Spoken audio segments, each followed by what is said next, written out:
Olá, seja bem-vindo ao Aula Podcast. A gente está aqui direto dos Estúdios Combo, nosso patrocinador, para mais uma edição do Aula Podcast. Guilherme, a gente teve a última edição, foi bem legal, tu contou um pouco dessa trajetória de chegar até ser personagem do livro do Kotler, e ficou alguns temas para trás, assim, principalmente a gente vai aproveitar que tu está aqui para conversar mais sobre CRM. Eu estou aproveitando que o Dado continua viajando pelo Brasil, o Rafa está participando de mais um evento, dando mais uma palestra aí, né? Eu estou no meio de dois grandes palestrantes, Dani Lazarotto. Competição é difícil, né, ali? Não tem competição ali. Eu fico com bronze orgulhoso, sabe? A Dani Lazarotto, que também tem nos ajudado aqui como nossa professora, também está off na edição de hoje. Nós vamos para mais um episódio com o Guilherme Bonney. Hoje eu quero aproveitar, Guilherme, o que a gente tem para dividir com a galera sobre CRM nesses 20 anos aí do teu e-mail marketing, que ganhou o TCC. Quem ouviu o último episódio sabe do que eu tô falando, até chegar no livro do Kotler. Olha, uma longa jornada, né?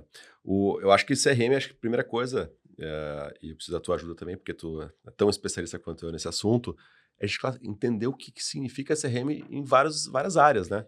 E o que não mudou e o que mudou. Eu acho que isso é legal também a gente pegar. Porque, assim, CRM, a gente muitas vezes, tem uma plataforma de CRM, tá? Eu gero leads, tá? Isso é B2B.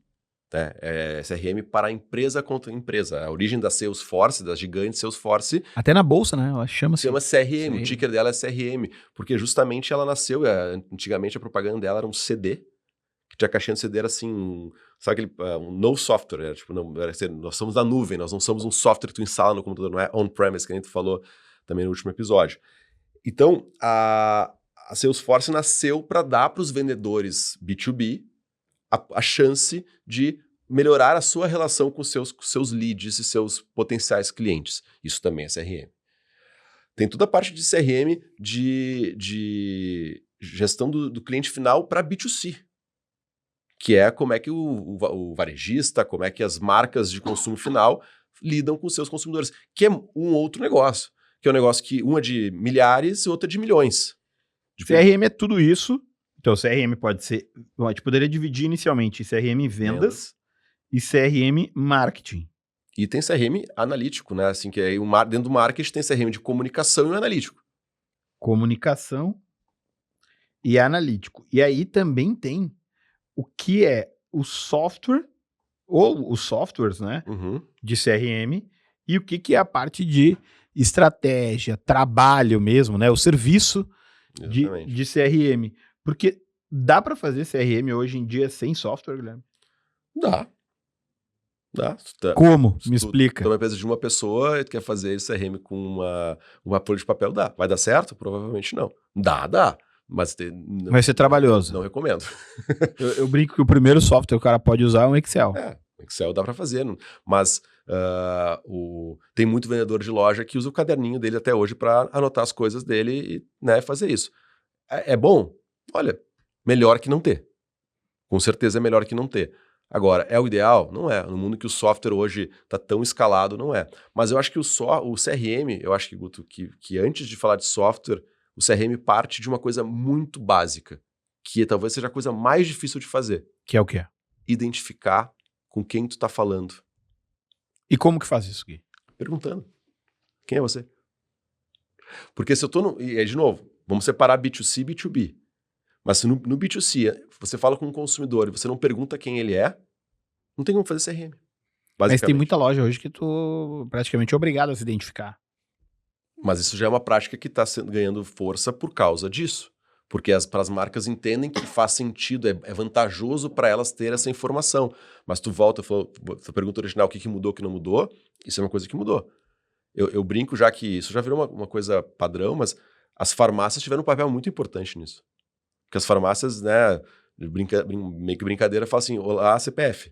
Né? A pessoa já pergunta se tem CPF, já te imprime um negocinho e te diz, tá aqui o seu CPF. É porque tem muita gente que não se dá conta disso, mas existe um programa dos laboratórios que ele oferece preços para clientes identificados a partir do cadastro dos clientes nos programas dos laboratórios. Tu sabe por que isso é assim, Gui? Porque eu fui atrás pesquisar. E o que eu descobri? Quando um medicamento é lançado, ele tem um preço de referência. Uhum. E esse preço de referência é o seguinte: tal medicamento vai custar R$1.000. Vou usar R$1.000 para facilitar minha conta. Custa R$1.000.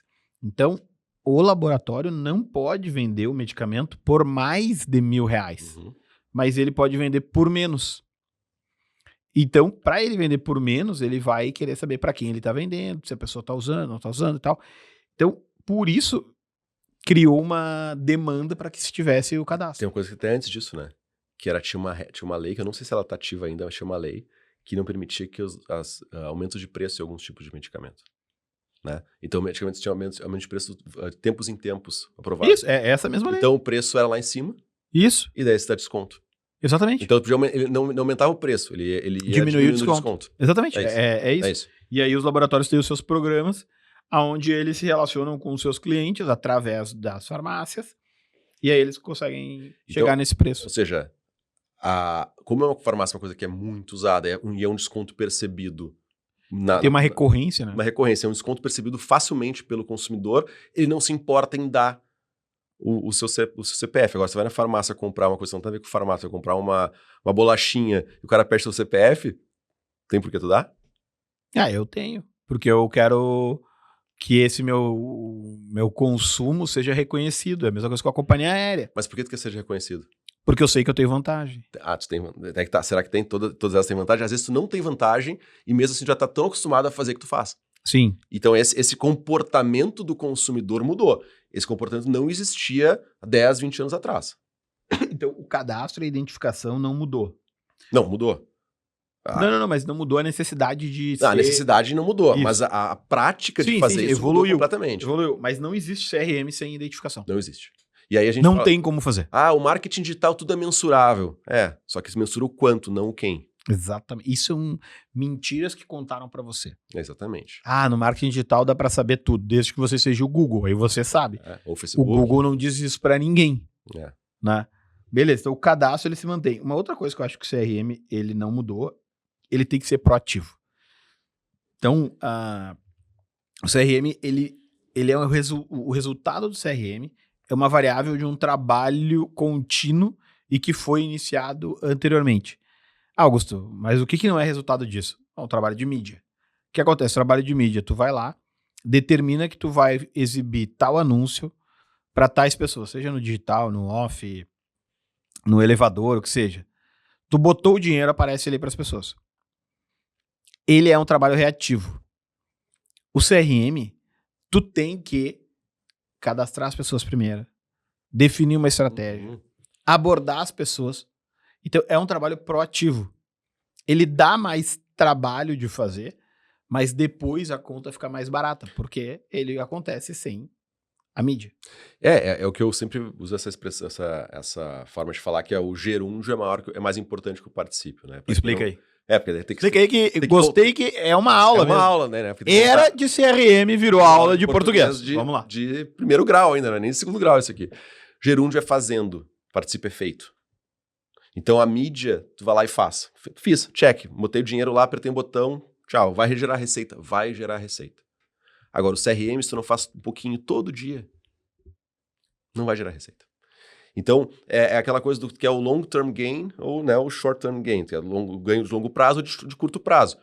É importante ter uma mistura dos dois, é saudável juntar os dois. O problema é que um é muito mais sexy que o outro, né? Porque o outro tu põe de um lado, botou dinheiro, entra dinheiro. O CRM tu primeiro investe, constrói, cria cultura. E eu acho que isso também é outra coisa que mudou. Hoje é mais fácil tu aculturar sobre CRM nas empresas do que era há 20 anos atrás. Deixa eu abrir uma página. O que é cultura de CRM, Guilherme? Cultura de CRM parte do que a gente falou, identificar as pessoas. Tá. Né? Então, se a ponta... Né? Antigamente se falava que o CRM tinha 3 camadas, operacional, analítico e comunicação. Né? O operacional é onde parte a coisa, é onde dá certo ou dá errado o CRM, que é, se vai num hotel, quem já foi no hotel, e a pessoa te pergunta qual o seu nome, o que você é obrigado a preencher, né? É obrigado a preencher porque o Ministério do Turismo exige isso, que você preencha isso, né? Tem um cadastro mínimo. Então, tu preenche, o hotel pede isso. Agora, todas as outras informações, o cara fala lá no hotel, não precisa preencher isso. Eu ia preencher meu endereço, meu telefone, meu e-mail, e o cara fala, não precisa. Isso aí não precisa. Eu quero agilizar o processo, vai. Isso faltou cultura. Faltou cultura. Porque ele não entende por que isso é importante. Só que um outro passo se eu já reservei esse hotel pela segunda vez, ele já tem essas informações minhas, por que ele quer que eu preencha de novo? Não sei. Por quê? Ele pode dizer assim, olha, vê se tem alguma coisa mudou. Se não Nosso mudou... onipresente aqui, personagem desse podcast, é o nosso amigo Carlos Busch, que adora brigar com hotéis nas redes sociais. É um saco o cara ter que preencher várias vezes o mesmo cadastro se ele já é cliente, né? Óbvio que é. E isso é falta de cultura. Só que, primeiro, tu não explicou pra pessoa que tá te atendendo por que aquilo é importante. Tu não bonifica ela porque isso é importante. Então, tu não entra no KPI dela de performance, identificar. E não é só daí fazer a identificação, é a qualidade da identificação. Não adianta lá eu botar que o meu e-mail é o e-mail xpto@xpto.com.br. Porque isso não é me identificar. Tá só preenchendo o campo. Então, mas é só botar lá uma trava no campo para não permitir a pessoa pular. Cada pessoa vai fazer M. Sim, a gente, aí usando um pouco da minha experiência, um dos estados que mais tem clientes na base de dados das empresas é o estado do Acre. Que é o primeiro. Só que ele a percentual populacional do Acre em relação ao Brasil é menos de 1%, eu acho. Como que ele aparece com tantos por cento? Porque é o primeiro em ordem alfabética. E a gente lá no Otto, a gente tem um relatório que a gente chama de identificação na loja. E o país, o que é engraçado, desculpa, o país é qual? Afeganistão. Vou falar Argélia, mas foi o F, foi melhor. Não, é isso aí, é Afeganistão e Acre. Não faz nenhum sentido. E aí, outro caso, não põe DDD também, por exemplo, também outro ponto que é importante. O não botar DDD, ele quebra toda... Quebra tudo. Mas a gente tem no relatório lá no Otto, da identificação de loja, que a gente pega justamente os pedidos que os clientes se identificam, que o vendedor pegou essa identificação. Não é nem o que ele falou, é o que ele já comprou. E, obviamente, o cliente não é obrigado a se identificar quando ele compra alguma coisa, né? Não é. Mas se ele também não é perguntado para isso, ele não vai fazer. Então, assim, sugiro você que vai numa loja, faz esse teste. Vê se ele vai te perguntar se tu quer se identificar. E aí, se tu não dizer, não quero, vê o que ele vai fazer depois. Ele vai perguntar, mas por quê? Mas se você pode ganhar alguma coisa com isso, qual o benefício que ele te dá por te identificar? Então, isso tudo tem a ver com treinamento em várias camadas, porque não é só a marca, né, o corporativo querer fazer um projeto CRM, ele tem que engajar todas as pontas de fazer isso. Isso no CRM B2C é a parte mais difícil de fazer. A segunda parte é quando ele tem uma recompra, que a gente falou aqui agora, ele já entregar esse processo já mais pronto, né? Já fez uma vez o trampo que é cadastrar tudo, agora tu não precisa fazer mais de novo, é só tu me dar o teu telefone, o teu e-mail, que a partir dali tu já tá. E isso é uma coisa que melhorou nos últimos tempos, mas não resolveu. Ainda existe muito problema de cadastro de pessoas, porque simplesmente a pessoa que tá lá na ponta não tá nem aí para isso. Eu gosto de dar um exemplo, que é o seguinte, a gente tá... Quando a gente tá falando de varejo, serviços, né? Quem atende o cliente final, a gente tá no negócio de fazer clientes. Quem tá no negócio de vender produtos, a qualquer momento pode ser substituído por alguém que venda o mesmo produto mais barato. Ou mais cômodo. E também tem que ter a ciência que se tu não tá fabricando o produto, tu ainda pode ser desintermediado pelo fabricante do produto que vai vender esse produto mais barato. Ou de forma mais rápida, com algum diferencial que tu não tenha. Agora, se tu tiver no negócio de fazer cliente, tu vai ter cliente, tu vai poder vender outras coisas para esse cliente depois.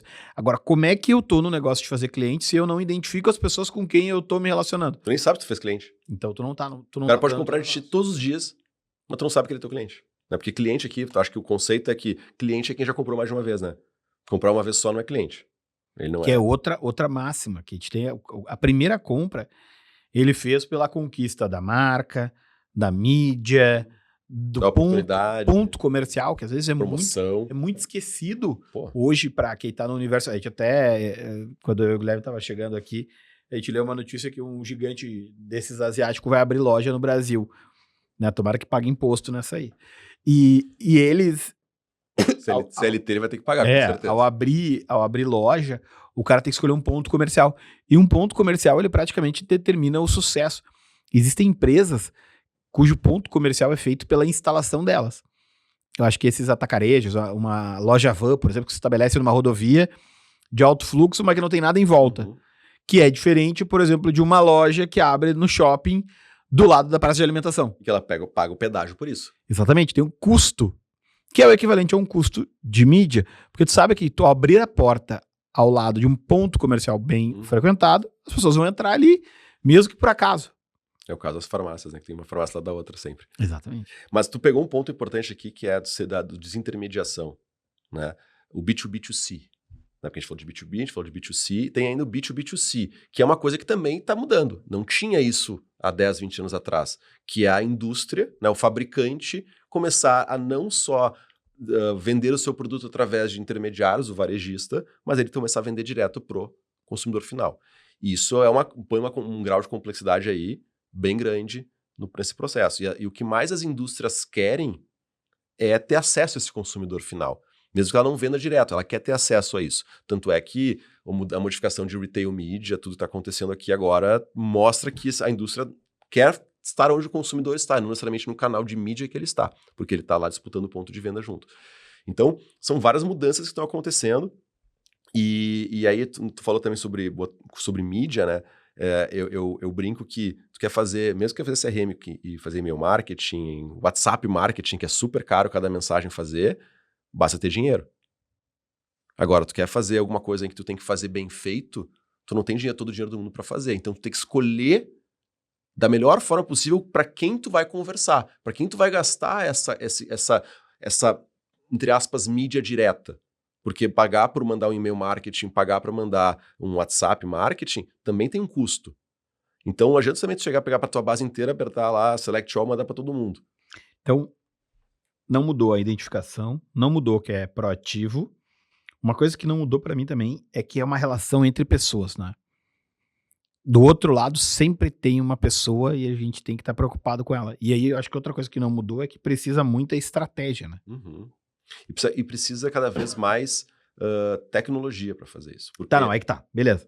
Aí agora eu quero saber o que mudou. Antes precisava de tecnologia também, agora precisa de uma tecnologia com muito mais potência. E aí eu quero explorar uma outra coisa, Guilherme. Tu foi um dos responsáveis por trazer hoje o que a gente chama de Martex pro Brasil, quando veio a Response para cá, te envolveu nos maiores CRMs de companhia aérea, de varejo, de vários segmentos do Brasil. E aí, nos últimos anos, tu tá à frente do Otto, onde tu também foi pioneiro, olhando para o WhatsApp, a relação do vendedor e tal. Como que tu enxerga essas transformações de tecnologia, a capacidade disso de personalizar, de fazer com que a mensagem certa chegue para o cliente certo, no canal certo, né? No canal certo, no momento certo, em todas as coisas certas. E agora com o vendedor certo. Exatamente. E sabe que isso é incrível, porque hoje o que trava não é tecnologia. É o quê? Pessoas. Explica. Porque tu falou que a CRM é a relação entre pessoa e pessoa, né? E tem a pessoa do meio, que é quem administra essas ferramentas todas e essa estratégia toda. E hoje a gente tem uma necessidade muito grande de qualificação dessas pessoas. Porque o que a gente vê hoje, não é só qualificação, tá? Tem muita gente boa, mas as marcas também não conseguem ter tantas pessoas para operar essas ferramentas. Porque não é só operar uma ferramenta simples, tem que ter estratégia, tem que se dedicar a fazer aquilo ali. E muitas vezes as pessoas que estão ali querem apertar 2 botões que faça tudo sozinho. O ChatGPT faz tudo para mim. Tá, essa é a pergunta que tu antecipou, que é o que eu ia te perguntar, que é aonde que a inteligência artificial chega, que caminho ela facilita e o que ela não vai fazer. Eu acho que eu acho que vocês, como a Cordão, como a Dani, como o Chico, fizeram um super estudo, né, de inteligência artificial. E a resposta é que tá todo mundo pronto e preparado. Exatamente. E a resposta é que isso, na minha opinião, não é verdade. Mas tu é um entusiasta do ChatGPT. Eu sou entusiasta do ChatGPT, com as suas limitações. Né? Eu acho que se tu perguntar, eu acho que o ChatGPT, na minha opinião, e os GPTs em geral, não o ChatGPT especificamente, eles são uma forma mais inteligente de fazer perguntas. Porque antes no Google, por exemplo, tu tem que pesquisar o negócio e catar a tua resposta ali. Ele já te entrega uma coisa mais pré-organizada. Esse para mim é o principal ganho que O que me incomoda é que não tem fonte. Pois é, só que aí que tá. É uma coisa que a gente, se voltar nossos pais, avós falavam isso aqui, tu tem que ler de tudo. Sim. Tu tem que ler a esquerda pra direita, no alto, no baixo, ler tudo, e aí tu consegue interpretar se aquilo faz sentido ou não. Até aí sim. Né? Só que aí tu vai lá e tem uma resposta de um GPT que tu não necessariamente concorda, tu vai ter que saber questionar aquela resposta. Tu não pode ter aquilo como uma verdade absoluta. Mas o que acontece é, juntando isso com ferramentas de CRM, e a gente vê isso muito no Otto e nas ferramentas de marketing cloud que a gente trabalha, que tu também trabalha, que casos complexos exigem ferramentas mais complexas. Só que não necessariamente as empresas estão dispostas a colocar mão de obra mas que consiga lidar com essa complexidade. Descreve para nós o que é um caso complexo, o que é uma solução complexa para quem está nos ouvindo e talvez nem está nesse universo do CRM, está dirigindo agora, pensando no como é que faz para vender mais no fim do mês. Quanto mais enterprise a empresa é, quanto maior ela é, que ela tem mais, enfim, stakeholders e atuações, fica mais complexo. Então, por exemplo, na época a gente atendia a Latam. Companhia aérea? Companhia aérea. A Latam, ela tem, eu não sei se eu vou lembrar de todos os números aqui, mas ela atende em 8 línguas diferentes. Tá. Então, português, espanhol, inglês, alemão, francês, enfim. Eu peguei recentemente o voo vindo da Alemanha, então o alemão ele tem que lidar com pessoas de diversas nacionalidades. Ele tem que lidar com tiers de fidelidade diferentes, então tem o Black, tem o Gold, tem o Platinum, Black Signature, tem a interconexão com os outros programas de fidelidade das empresas parceiras. Tem o que ela quer vender, de o cara tem cartão de crédito, não tem cartão de crédito, isso aí. Tem milhas, não tem milhas e tudo mais. E tudo nisso tem que sair um e-mail para cada pessoa. Então, outros têm 2 opções. Outro vai mandar um e-mail igual para todo mundo. Tá. Mas daí tu não tá respeitando as línguas. Bom ponto. Daí tu tem que fazer 8 e-mails. Tá. Né? Mas daí cada e-mail tem que fazer todas as categorias de fidelidade diferentes. Tem a cor diferente, tem o bannerzinho diferente. Aí, benefícios, né? Benefícios, se tu já voou alguma vez recentemente ou não. Então, tu começa a botar uma complexidade. E quando tu compra a tarifa, tem várias tarifas diferentes, né? Tem várias tarifas diferentes. Então, mas tu imagina assim, mandar uma campanha de e-mail, tu quer mensurar ela assim, essa campanha que eu estou fazendo sobre incentivar para voar para a Patagônia, ela deu certo ou não deu certo? Se eu fizer 8 campanhas, cada uma língua, e dessas campanhas eu tenho que fazer variações de fidelidade, de cartão de crédito e tudo mais, já vai virar 36 campanhas. Aí tem que mensurar 36 campanhas. Então o que a gente faz? A gente pega uma ferramenta que permite fazer uma coisa complexa, tu faz uma campanha que ela automaticamente cria um conteúdo para cada uma dessas incontáveis variáveis que tem ali Isso dentro. Não é inteligência artificial. Não é inteligência artificial. Isso é alguém que programou isso para acontecer com todas as regras de negócio. E todas as variações de layout, de texto e tudo mais. Aí o alemão tem muito mais caracteres do que o inglês. Tem que fazer um negócio que caiba todas essas coisas e tudo mais. E não é toda ferramenta que tem esse use case, que suporte esse use case. Então, essa ferramenta que tu comprar para fazer isso, as pessoas, essa ferramenta faz isso, mas daí ela não contrata alguém que sabe operar isso. Porque isso é um problema complexo. O Excel, tu pode fazer conta de mais e menos. Uma vez eu vi uma pessoa assim, eu sei usar o Excel. Ela falou, digitou os números na cela, pegou uma calculadora, somou os números da cela e botou um número baixo o resultado. Ela falou que sabia usar Excel. É verdade isso, não estou mentindo. E ela sabia. Ela sabia, mas ela não sabia usar igual... Ela não sabia usar da melhor forma. Né? Mas ela sabia digitar no Excel alguma coisa. Eu vi isso acontecendo, eu juro pra ti, eu vi isso acontecendo. E então o Excel vai fazer coisas inimagináveis. Mas ele consegue ser uma ferramenta relativamente simples para fazer coisas simples. E ele consegue ser extremamente complexo, fazer coisas complexas. Hoje, só que é muito difícil tu ter uma ferramenta que ela seja essas duas coisas. É muito difícil ter uma ferramenta que seja next, finish, acabou. 3 passos, fiz tudo que eu preciso fazer. E ter essa mesma ferramenta conseguir te entregar todo o grau de personalização e complexidade que tu quer entregar para uma marca tipo a Latam. É muito difícil ter isso numa caixa só. Então as ferramentas têm categorias, né? Tem tiers diferentes de ferramenta para fazer isso. Só que tu precisa ter mão de obra para operar essas ferramentas. Eu acho que às vezes a gente tenta... no marketing, né, com esses problemas complexos, se a gente fosse fazer um paralelo com a medicina, tem coisa que tu só precisa fazer uma vacina. Só. Né? Aí tu vai lá e dá uma vacinada no braço. Tem coisas que é um transplante. Então, assim, e às vezes é um tratamento pro resto da vida. Não adianta tu tá com a seringa e querer abrir o peito do cara para tirar o coração e botar outro coração. É complexo. E mesmo que tu faça transplante, tem que tomar remédio para não rejeição por toda a vida. Sim. Ou seja, é um trabalho contínuo. Não é só na hora. Não é só fazer a cirurgia, tem todo o processo depois, tem a fisioterapia depois, enfim, tem N coisas. Então, eu acho que tu também tem que classificar isso também. O que mudou é que hoje existem use cases muito complexos no mercado. E as pessoas não necessariamente estão prontas para lidar com esses use cases, porque é complexo. Como é complexo, a pessoa não quer. Às vezes ela acha que sabe, ela vê lá o negócio, eu quero uma coisa que aperte 3 botões e faça tudo que eu quero. E tem poucos lugares para a pessoa se preparar para esse tipo de desafio, né? E eu acho que também tem o lado também comercial dessas empresas que vendem que tu faz em poucos cliques, tu faz tudo. Diz os nossos amigos de software. Nossos amigos de software, eu também faço parte desses amigos. Vocês estão vendendo facilidade que não existe. E a gente vê, assim, que tem... Eu já tive casos, assim, que a gente está há muito tempo no mercado, né, Guto?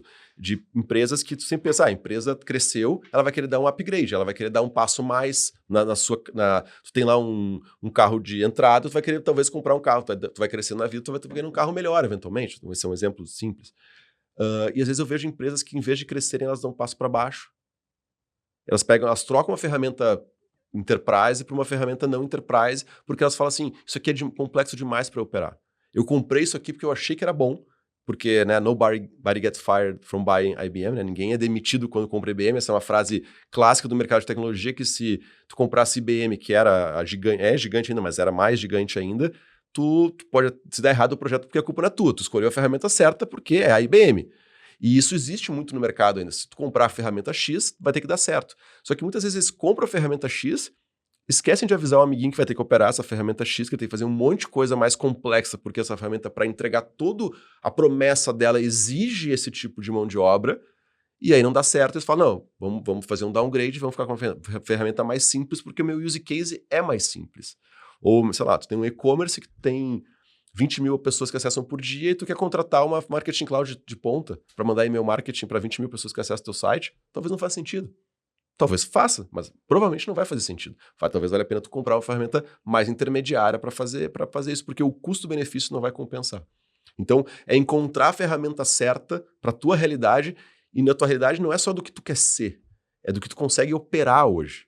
Que essa é uma diferença que as marcas não conseguem muitas vezes se dar conta. Entendi. É um belo desafio quando a gente olha para a complexidade de tecnologia. Agora, também tem um outro desafio que é hoje aumentou a quantidade de canais, né? Total. Quando a gente estava falando no último episódio que tu contou lá da Casa Flor, tu tinha a possibilidade de ligar ou mandar e-mail. Mas hoje tem muito mais canais, né? Ligar pro telefone fixo, né?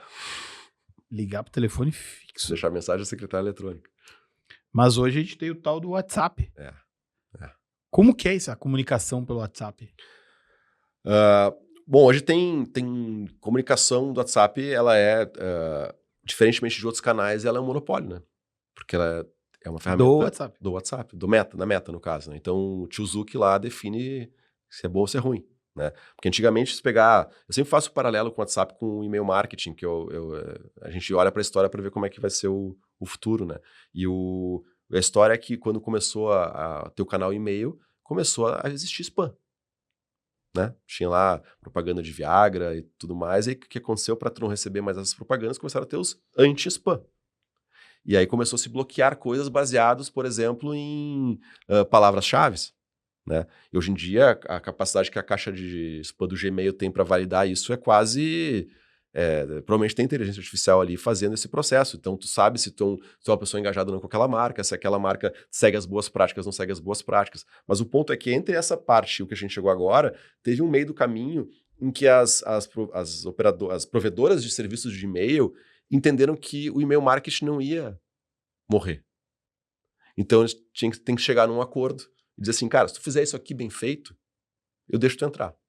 Mas se tu fizer isso aqui cagado, não vou deixar tu entrar.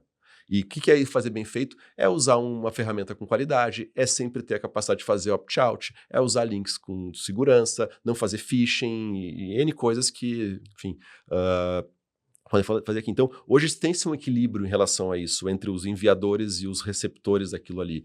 E o próprio consumidor também começou a entender isso. Se eu clicar aqui, eu não vou receber mais. E se eu denunciar como spam, esse negócio de fato vai para spam. Então, chegou-se no equilíbrio.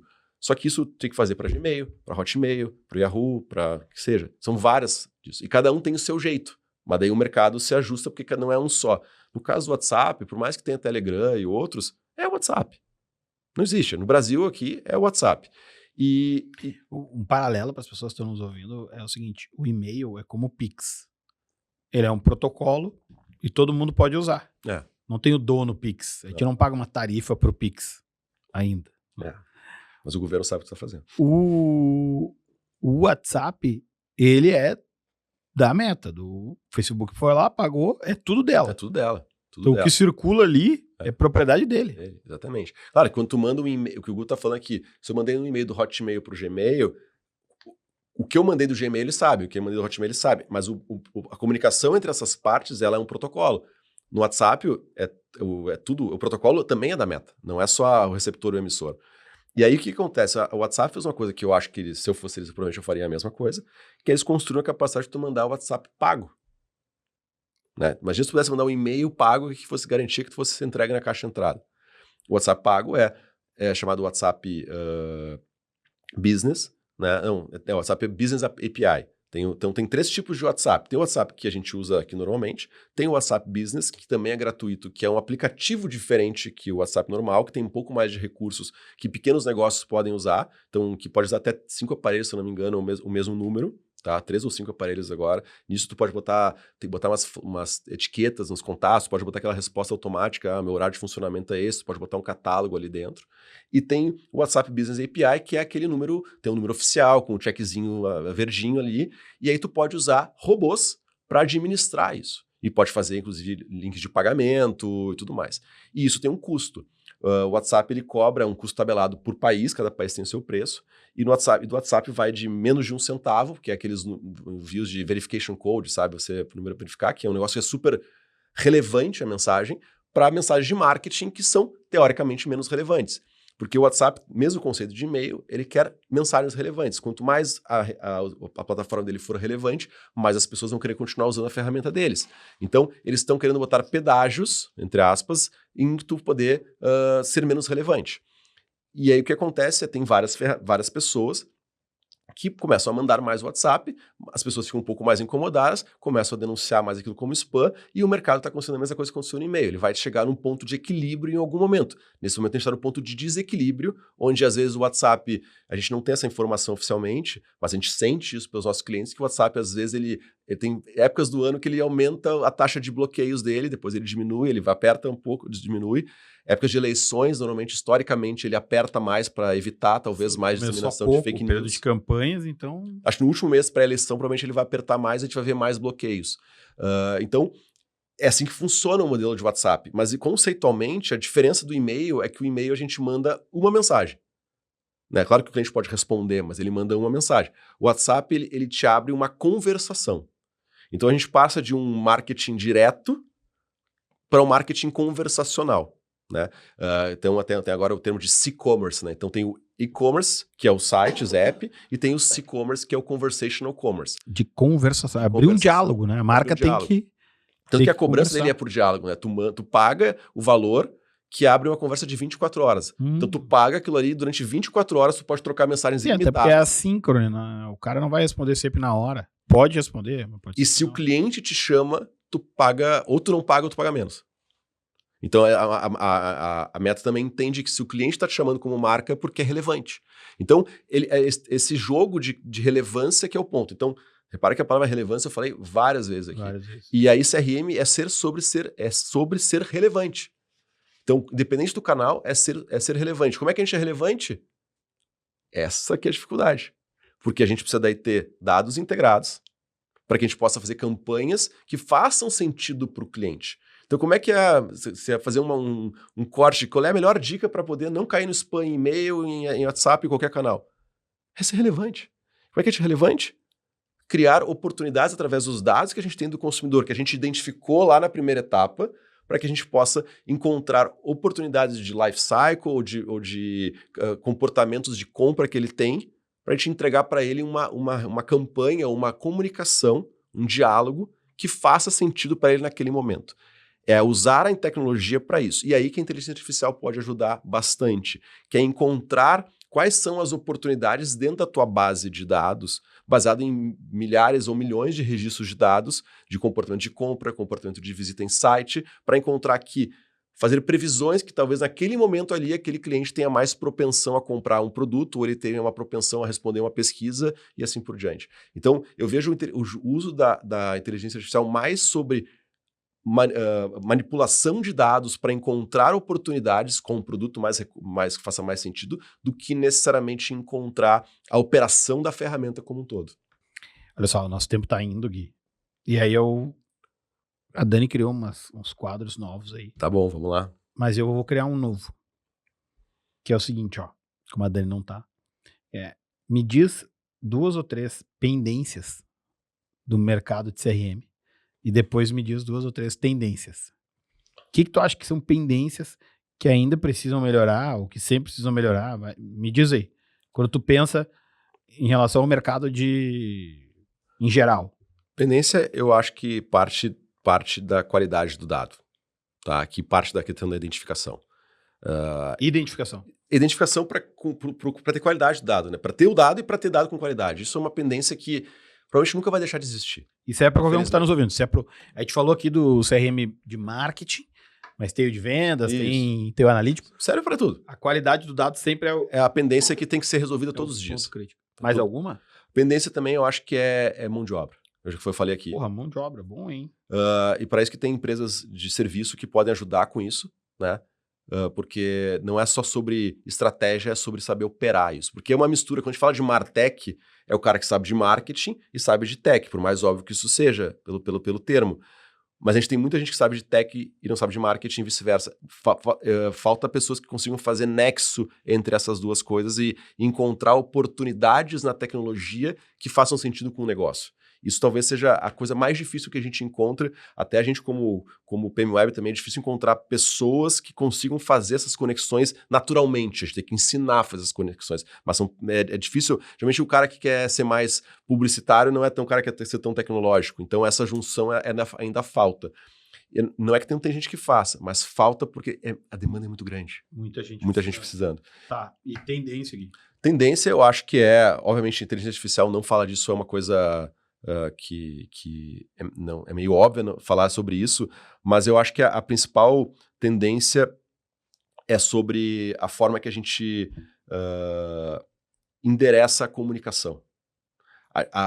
Tu trouxe a questão dos multicanais e os canais como WhatsApp, canais conversacionais, ele é uma tendência que não tem como fugir disso. O CRM tem que se transformar para o canal que consegue estar mais próximo do dia a dia das pessoas. E hoje a questão conversacional é a principal tendência, na minha visão, em termos de CRM. Como a gente vai aplicar isso na orquestração de todos os canais, que talvez ainda seja o ponto a ser definido, as boas práticas e conceitos. Mas incluir esse canal como um todo, e muitas vezes ser ele o hub de tudo, então fazer a compra ali dentro, fazer o customer service ali dentro, todo o ativo e receptivo ser o mesmo canal, é muito difícil. A gente não tinha um canal ativo e receptivo num lugar só. E hoje a gente tem. Mudou o jogo, né? Mudou o jogo. Então agora é um jogo de ida e volta e não só um jogo de ida. Exatamente. E eu acho que, por fim, a única é uma tendência, que na verdade eu acho que é uma pendência e tendência. É que a gente esquece que CRM também é offline, né? E fazer uma experiência do consumidor também não é só no ambiente online, é no ambiente offline. É no ambiente de poder dar para as pessoas que interagem com o seu consumidor a capacidade de consultar, entender quem é aquela pessoa que ele está falando. Que eu acho que isso é uma coisa que é uma pendência, mas que não deixa de ser tendência, porque pouca gente ainda está fazendo direito isso.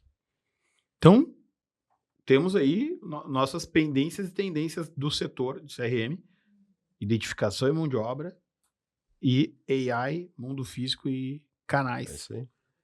Bom, Gui, obrigado pela aula de CRM.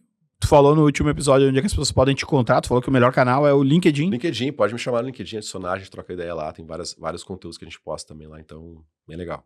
Então eu vou dar o meu agradecimento ao nosso patrocinador, Estúdios Combo. Dessa vez eu já fiz de proposta, eu vi que ia virar aqui e fiz o agradecimento. E voltamos com aula podcast em breve. Quem sabe agora com o Rafa, com o Dado, com o Dani. voltando Me senti aqui, preterido aqui, hein? Não, mas eu acho que a tua participação, tu sabe que a Dani veio aqui, fez uma participação, acabou entrando aí junto do corpo docente. A gente teve a alegria de ter a professora Patrícia Palermo, então se você não escutou, vai lá e escuta. Foi uma aula excelente de gravar, eu aprendi muito. É sempre um assunto que eu adoro e a Patrícia consegue falar de economia de uma maneira que a gente entende. Então, pessoal, muito obrigado. Deixe aí seu comentário, avalie se estiver ouvindo no Spotify, escreve aí no YouTube que a gente vai adorar saber a sua opinião. Esse foi o Aula Podcast.